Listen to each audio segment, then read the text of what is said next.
Hi, my name is Dr. Nicole Cutts, and I'm a clinical psychologist and success coach and the founder of Vision Quest Retreats. And today I want to talk to you about the importance of having a passion and a purpose for your vision to be successful. This discussion is based on a few assumptions, 7 to be exact, and I want to outline those for you to get started. And then at the end we're going to conclude with a success coaching exercise, so hopefully you have a pen and paper handy. So, the first assumption that I'm basing this talk on is that having a purpose gives you energy. You know, in order to achieve anything, it takes a lot of work, and you have to be grounded in a purpose and to have passion for what you're doing because it takes a lot of energy. So that's the first assumption.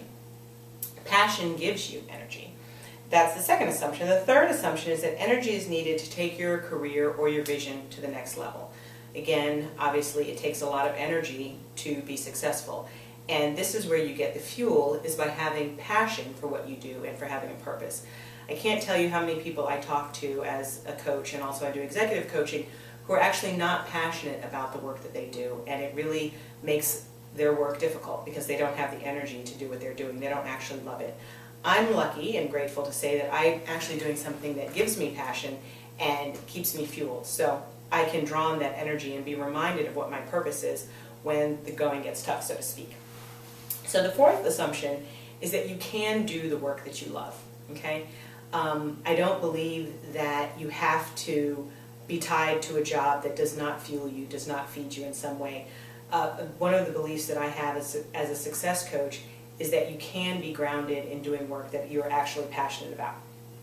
The fourth assumption, or the fifth assumption rather, is that you can find joy in your work. Again, it doesn't have to be a drudge. The sixth assumption is that you can enjoy your work and still be successful. The seventh assumption is that there are steps that you can take to clarify your purpose and to access your passion. Okay? So sometimes people say, well, I don't know what it is that I'm supposed to do.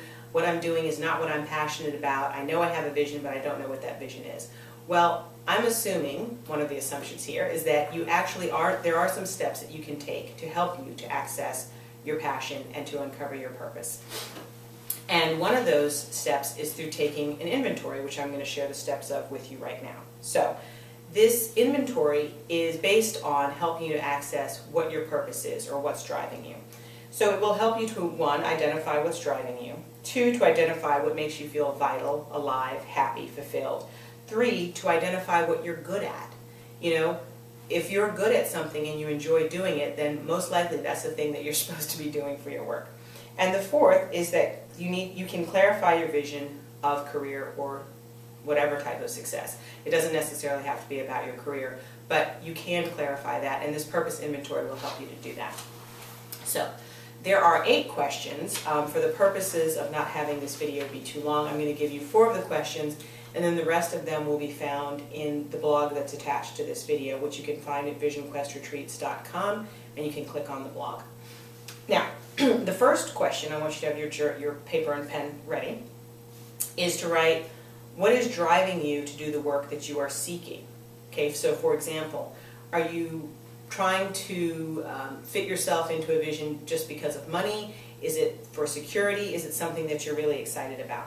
So, is there meaning for you in your work? And it's okay, this is not an inventory to judge yourself. If you realize that your next level of your vision or your career goal is because you want to be able to have more security, that's okay as well, but it's just important to be clear about why you're making these choices.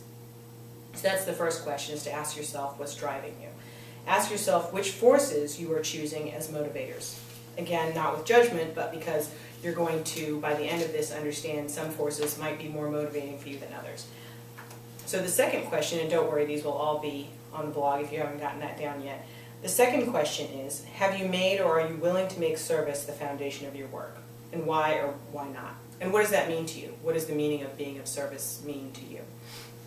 And the third question, does the work you are doing or seeking contribute to the world in a positive way?